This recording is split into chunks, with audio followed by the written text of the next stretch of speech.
Tuhan bersamamu dan bersama rohmu. Inilah Injil suci menurut Matius. Dimuliakan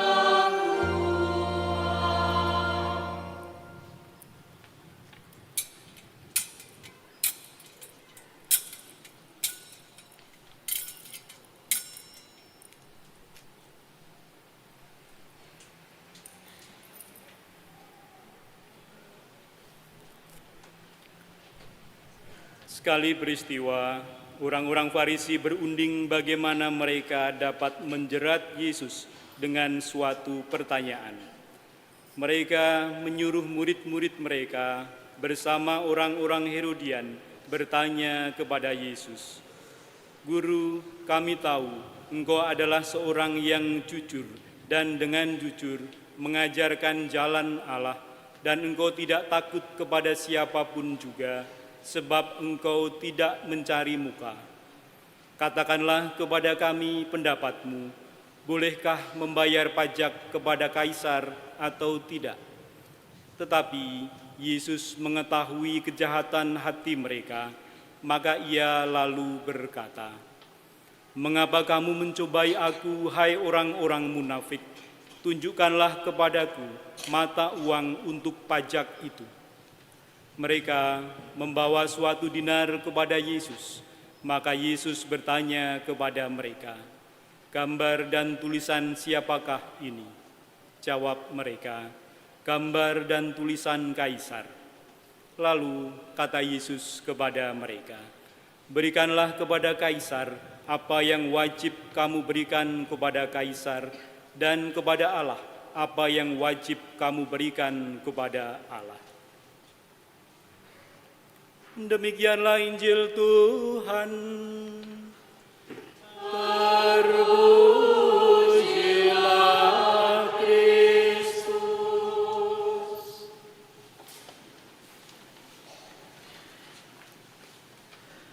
Bapak, Ibu, saudara-saudari yang terkasih, sekali lagi selamat sore berkah dalem. Hari ini banyak di antara Anda menggunakan baju merah, baju putih, baju menyebutnya apa? Baju tradisional, ya. Tadi para lektor dan mas pemazmur menggunakan baju daerah, ya.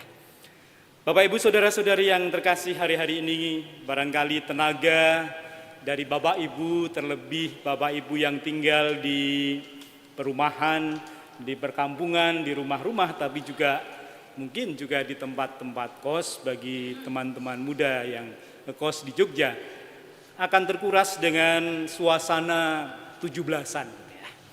Suasana yang bagi kita menjadi kesempatan istimewa membentuk suasana kebersamaan, suasana kegembiraan, suasana kebersamaan di dalam suatu komunitas, baik itu di kampung, tempat kos, atau mungkin perumahan, RT, dan juga masyarakat Jogja ini. Saya kira tadi pagi katanya yang jam 7 misalnya agak sepi, ya, karena banyak orang tadi malam begadang, tapi juga tadi mengikuti upacara atau mengikuti festival di sana sini. Dan sore hari ini kita merayakan Ekaristi ini, intensi khusus kita berikan kepada bangsa kita untuk merayakan kemerdekaan yang ke-80 negara tercinta kita. Kita ingin merayakan perayaan ini bukan pertama-tama dengan gegap gempita, dengan parade dan semuanya itu, walaupun mungkin tadi ada lomba di gereja ini juga, tetapi dengan rasa syukur bahwa kita mengalami kemerdekaan, bahwa kita sebagai pribadi, sebagai manusia, sebagai umat gereja, sebagai warga negara mengalami yang disebut kemerdekaan itu. Kita bersyukur atas rahmat kemerdekaan itu.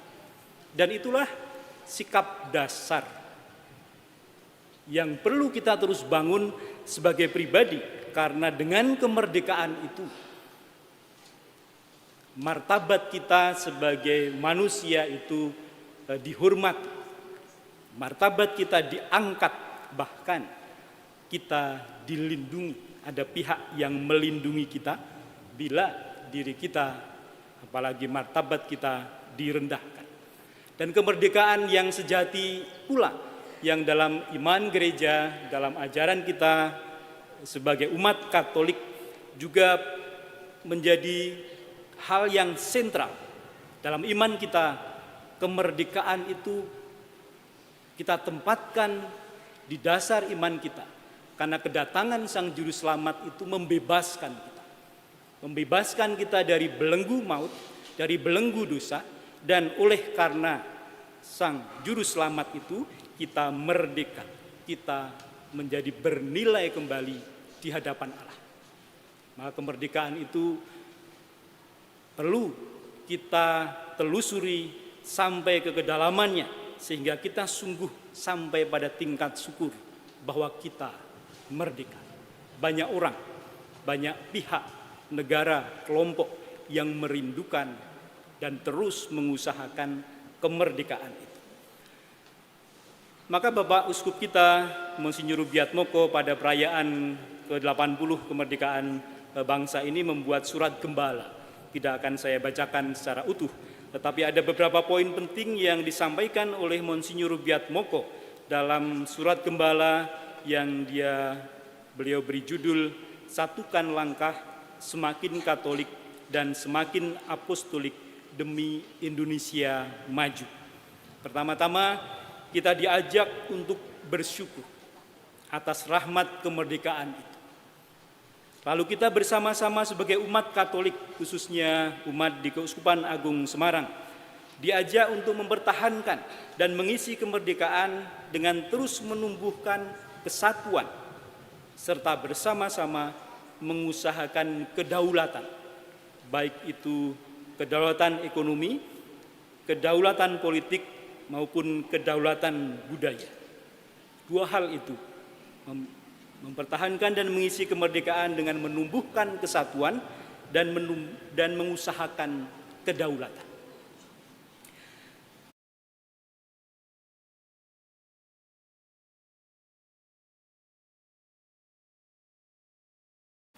Perayaan kemerdekaan mengingatkan kita bahwa seruan, atau kalau tadi malam ada yang memperagakan, ada anak-anak yang memperagakan seruan kemerdekaan itu bukan hanya berseru tetapi berteriak bahwa pekik kemerdekaan 80 tahun yang lalu itu bukan seremonial belaka, bukan sekedar gegap gempita yang dirayakan, namun di dalamnya ada jiwa dan roh yang menggerakkan bangsa Indonesia sebagai sebuah komunitas, sebagai sebuah bangsa.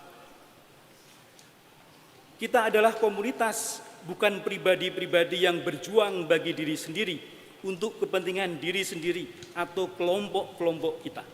Kita adalah komunitas yang mendukung dan mengusahakan kebaikan bagi kehidupan bersama. Kita menjadi sadar bahwa pekik kemerdekaan itu bukan pekik pribadi, bukan keinginan pribadi, dan tidak dinikmati sendiri-sendiri, tetapi sebagai komunitas. Perayaan kemerdekaan menggugah kita untuk terus bertanya bagaimana hidup bersama selama ini telah, sedang, dan akan terus kita usahakan, baik kita sebagai warga maupun sebagai pemimpin yang memiliki tanggung jawab di tempat kita masing-masing. Pemimpin di lingkup barangkali yang besar, tingkat negara, atau juga lingkungan di mana kita berada, keluarga, ataupun kelompok-kelompok di mana kita tergabung di dalamnya.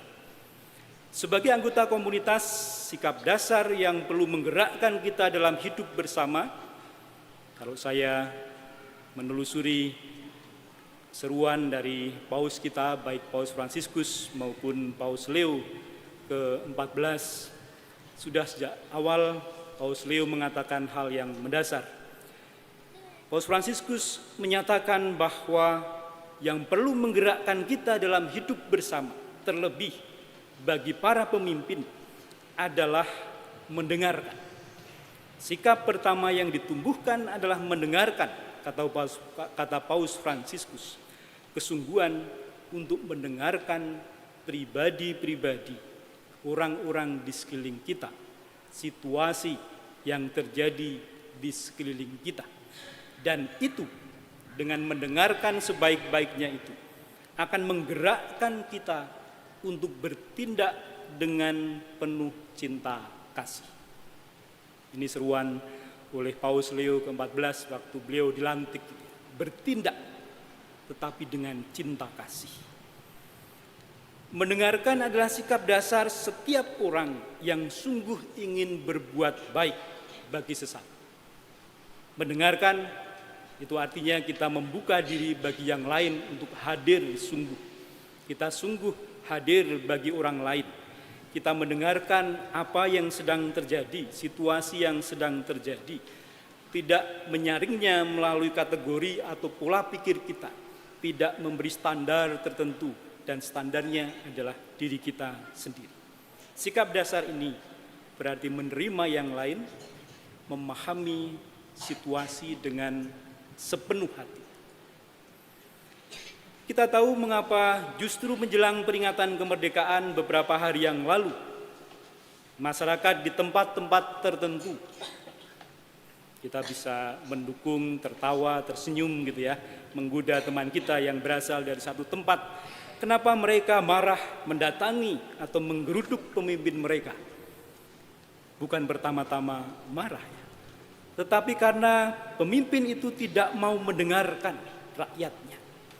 Kita tahu mengapa antar kelompok bisa bertikai, mengusir satu kelompok atau memusuhi kelompok yang lain, karena ketidakmampuan kita untuk memahami dan menerima orang lain sebagaimana adanya. Kegagalan untuk mendengarkan ini membawa pada perasaan superior. Dan sayangnya superioritas itu kadang memecah belah, membatasi komunitas untuk komunitasnya sendiri, membangun tembok-tembok yang memisahkan. Padahal seharusnya kita adalah satu komunitas. Tidak perlu sangat jauh, itu terjadi di tempat yang terdekat dengan kita, barangkali di keluarga, di kelompok-kelompok kita, juga di tengah masyarakat kita, di negara kita, dan juga di belahan dunia yang lain. Berapa waktu yang lalu sempat heboh ketika dua pemimpin besar, yang satu walk out gitu ya, ketika sedang rapat ngobrol berdua, karena ketidakmampuan satu di antara yang lain untuk mendengarkan, untuk sampai pada kehendak bersama bagaimana menciptakan perdamaian di dunia itu. Maka itu bukan hanya soal politik, bukan soal bagi pemimpin saja, tetapi bagi kita sebagai insan yang merdeka, sebagai umat Katolik yang bertumbuh secara pribadi tetapi berada dalam komunitas gereja.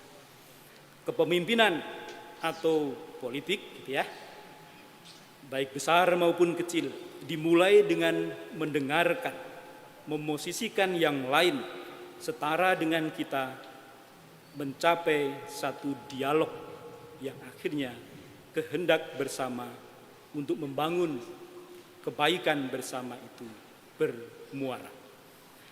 Bapak Ibu Saudara-saudara yang terkasih, Yesus memberi contoh kepemimpinan yang mendengarkan. Kisahnya kalau kita ikuti, Yesus mendengarkan yang kecil, yang miskin untuk hadir sangat dekat dengan Dia, untuk mengutarakan apa yang ingin Ia utarakan, untuk menyampaikan kerinduan terdalamnya langsung kepada Yesus.